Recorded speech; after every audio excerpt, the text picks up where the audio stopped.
Hi කොහමද ඔයගොල්ලෝ මම අද මේ වීඩියෝ එක ගේන්නේ ඔයගොල්ලන්ට මගේ චූටි සුද්දි ගැන ආයෙමත් කියන්න.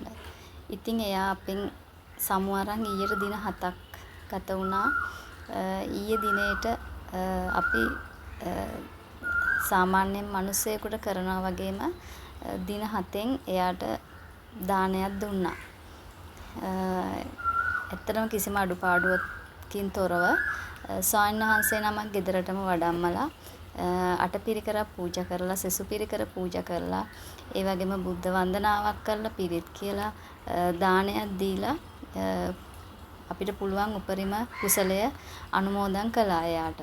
ඉතින් මං හිතන්නේ සත්ව ආත්මයේ හිටියත් එයාට සංසාරයේ කොතනකදී හෝ ඒ මහා කුසලය එයාට හේතුවක් වෙයි සුගතිගාමී වෙලා කවදා හරි උතුම් නිවන් සම්පත් ලබන්න. ඉතින් ඇත්තටම ලක්ෂයකට වගේ ආසන්න ආදරණීය හදවත් චූටි සුද්දි වෙනුවෙන් ආශිර්වාද කරලා තිබුණා, බ්ලෙස් කරලා තිබුණා. එයා උතුම් නිවනින් සැනසෙන්න ඕනේ, සුගතිගාමී වෙන්න ඕනේ. පරලෝ එයාගේ දැන් ඉන්න භවයේ සැපතක්ම වෙන්න ඕනේ කියලා ඉතින් අපිට කරන්න පුළුවන් උපරිම දේ ඕගොල්ලෝ කරලා තිබුණා. ඉතින් එහෙම වචනයක් හරි දකින්න හම්බුන එක ලොකු සතුටක් හිතට. ඒ වගේම හිතේ තියෙන දුක ටිකක් හරි තුනී කරගන්න ඕගොල්ලන්ගේ පුංචි වචනයකට පුළුවන් වුණා කියලා මම හිතනවා. ඇත්තටම ඉතින් මං හිතන්නේ කිසියම්ම කෙනෙක්ගේ ඒ හදවතින් වෙන ආශිර්වාදය තමයි අපි හැමෝටම ලොකු පිහිටක් වෙන්නේ. දැන් කාගේ හරි හදවතින්ම සුබපතනවා, ආශිර්වාද කරනවා, ඒ වගේ පිහිටක් වෙනවා. ඒ වගේ වචන මං හිතන්නේ ලොකු ශක්තියක්. ඉතින් ඒ සතා වෙනුවෙනුත් මිනිස්සෙකුට වගේම ඕගොල්ලෝ හැමෝම ඉතින් එහෙම කියලා තිබුණා. ඇත්තටම ගොඩාක්ම පිං. එහෙම බොහොම ස්තුතියි. මං හිතනවා ඉන්න සතාගේ කොහේ හරි මේ වෙලාවේ එයාගේ අපි බෞද්ධ වශයෙන් පුනරුත්පත්ති අපි පිළිගන්නවා. ඉතින් මේ සතා ඉන්න භවයේ එයාගේ පරලොව සැපතක් වෙනුවෙන්ම මේ සියලුම දේවල් හේතු වෙයි කියලා හිතනවා. ඇත්තටම එයා සතෙක් වුණත් මං හිතන්නේ එයා ගොඩක් සංසාරේ පින් කරපු කෙනෙක්. මොකද එයාගේ අවසන් සුසුම් හෙළන මොහොතේ පවා එයා වෙනුවෙන් අපි ළඟ හිටියා. ඇත්තටම මගේ සාම්පුරුෂයා මං හිතන්නේ රැයක් එළි වෙනකම්ම එයාගේ අවසාන රාත්‍රිය එයා ළඟම ගත කළා. ඉතින් ඒගොල්ලන්ට ඒක දැනෙනවා අපි ඉන්නේ කොතනද. ඒගොල්ලන්ට මිනිසුන්ට වැඩිය හඳුනා ගැනීමේ ශක්තියක් තියෙන නිසා. ඉතින් සමහර වෙලාවට ඉතින් මිනිස්සෙකුටවත් පාන්සුකූලයක් දෙන්න බැරුව 7 දවසේ පිනක් කරගන්න බැරුව අවසාන මොහොතේදී පුදුමාකාර දුකකට වේදනාවකට පත් වෙලා මියදෙන අවස්ථා අනන්තවත් තියෙනවා. ඉතින් මේ සතාට වුණත් මෙහෙම අවසන් කටයුතු හොඳට කරලා 7 දවසෙන් දානයක් දෙන්න පුළුවන් වුණා කියන්නේ එයා ඇත්තටම සංසාරේ ලොකු පිනක් කරලා තියෙනවා. ඉතින් සත්ව ආත්මයක ඉපදෙන්න මොනවා හරි පුංචි අකුසල කර්මයක් පුංචි නෙමේ සාමාන්‍යයෙන් අකුසල කර්මයක් කරලා තියෙන්න ඇති. ඒ වගේම අපි ගාවට එන සතෙක් වුණත් පුදුම විදිහට අපිට පුළුවන් උපරිම විදිහට සලකනවා, ආදරය කරනවා. ඉතින් ඒ අතින් එයා හරිම වාසනාවන්තයි, පින්වන්තයි. ඉන්න ටික කාලෙට පුළුවන් තරම් එයාට සැප සම්පත් දුන්නා, සතුටින් තිබ්බා. ඉතින් මං හිතන්නේ ඉතින් සංසාරයේ මිනිසුන් සත්වාත්මවල ඉපදිලා තියෙනවායි කියලා අපිට 550 ජාතකයේ බුදුරජාණන් වහන්සේගේ චරිත කතාවෙන් කියවෙද්දී අපිට තේරුම් ගන්න පුළුවන් මිනිස්සු ඕන තරම් බුදුරජාණන් වහන්සේ බුද්ධත්වයට පත් වීමට පෙර පවා තිරිසන් ආත්මවල ඉපදිලා තියෙන වාර අනන්තයි, අප්‍රමාණයි. ඉතින් මේ සංසාරයේ අපිත් මොන තරම් ආත්මවල ඉපදිලා ඇද්ද?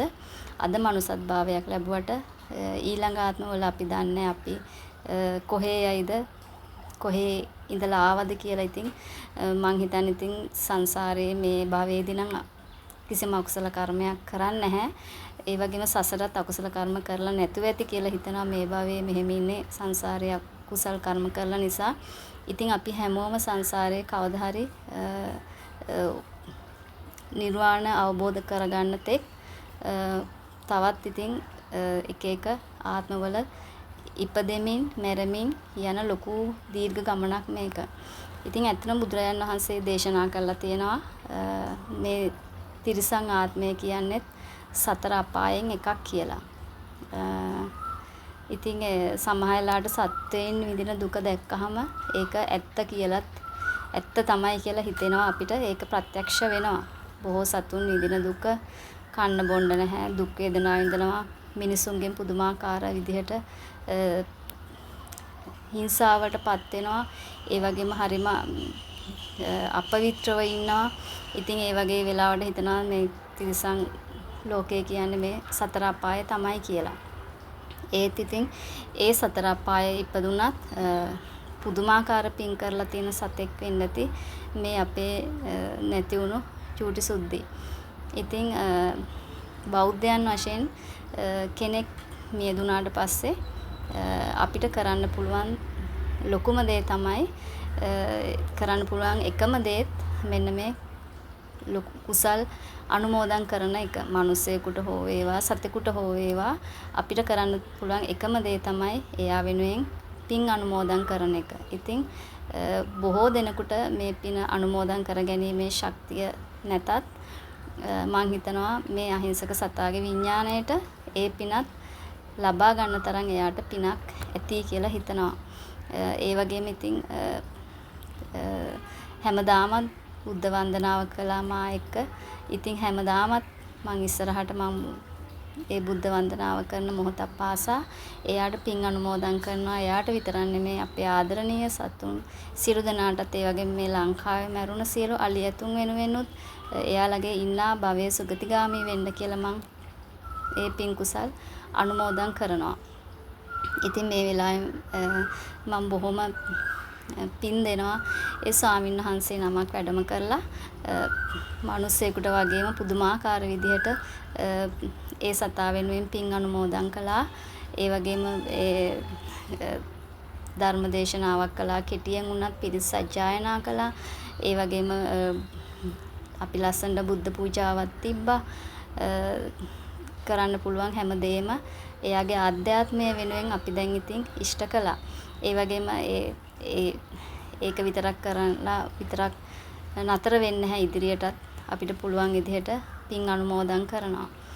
ඉතින් කියන්න තියෙන්නේ මේ ආදරණීය සතුන් ඕගොල්ලන්ගේ ගෙවල් වලත් ඇති කරනවා ඇති. ඉතින් ඒ ආදරණීය සතුන්ගේ වියෝවේ දුක දැනෙන්නේ සතුන්ට ආදරය කරන කරුණාව මෛත්‍රිය දක්වන ඒ ආදරණීය හදවත් වලට තමයි වැඩියෙන්ම ඒ දුක දැනෙන්නේ. ඉතින් ඇත්තරම ඉතින් බුදුරජාණන් වහන්සේගේ ධර්මයේ විදිහට නම් කිසිම දෙයකින් සැලෙන්නේ නැතුව ඉන්න ඕනේ බෞද්ධයෙක් වශයෙන්. ඒ වුණාට ඉතින් අපිට පුංචි දෙයකටත් අපි සංවේදී වෙනවා. ඇත්තරම එයා වෙනුවෙන් පුදුමාකාර විදිහට ඇඬුවා. මගේ හිත හදාගත්තත් මගේ ස්වාමි පුරුෂයා නම් තාමත් හිත හදාගෙන නැහැ. හැම වෙලේම මට කියනවා එයාව මතක් වෙනවා. ඒ වගේම එයා මෙසේජ් එකක් දැම්මත් මට එයාව මතක් වෙනවා. එයාගේ ෆොටෝස් එවනවා. ඉතින් ඒ තරම් එයා චූටි සුද්දිට ආදරය කළා. අවුරුදු 10කට කිට්ටු කාලයක් කියන්නේ ඉතින් ලොකු කාලයක්. ඉතින් මං ආයෙත් හැමෝටම කියන්නේ බොහොම පිං බොහොම ස්තුතියි අපේ දුක බෙදාගත්තට. චූටි සුද්දි වෙනුවෙන් කරන්න පුළුවන් උපරිම දේ කළා. ඔයගොල්ලෝ තවත් මම වගේම ප්‍රාර්ථනා කරන්නේ ඒ සතා සුගතිගාමී වෙලා අපේ හැමෝගෙම ප්‍රාර්ථනාව උතුම් නිර්වාණ අවබෝධය මේ සංසාරේ ඉක්මන් භවයකදීම ලැබෙන්න කියලා. ඉතින් මම ඉල්ලා සිටින ඕගොල්ලන්ගේ ගෙවල් වල ඉන්න මහපාරින් අහිංසක සතුන් කෙරෙහිත් ඕගොල්ලන්ගේ ආදරය කරුණාව දක්වන්න. අහිංසක සතු කතා කරන්න බෑ. ඒගොල්ලන්ට ඉන්න තැනක් නැහැ හරියට. ඒ වුණාට අඩුම ගානේ කන්න බොන්න ටිකක්වත් දෙන්න. ඩස්බින් වලට දාන ආහාර කොච්චරක්ද? ඉතින් ඒවා ඩස්බින් වලට නොදා පුළුවන් විදිහට කරදරයක් නොවෙන්න සමාජයට ඒ අහිංසක සතුන්ට ඒ සාපිපාසට උදව්වක් කරන්න. මොකද බුදුහාමුදුරුවෝ කියලා තියෙනවා කිසියම් කෙනෙක් දානේ ආනිසංස දන්නවා නම් ගන්න බත් පතෙන් එක බත් කටක් හෝ කිසියම් තැන නොදී අනුභව කරන්නේ නැහැ කියලා. ඉතින් මම ආයෙමත් කියන්නේ අහිංසක සතුන්ට ආදරය කරන්න. ඔයගලන්ට බොහොම පිං බොහොම ස්තුතියි.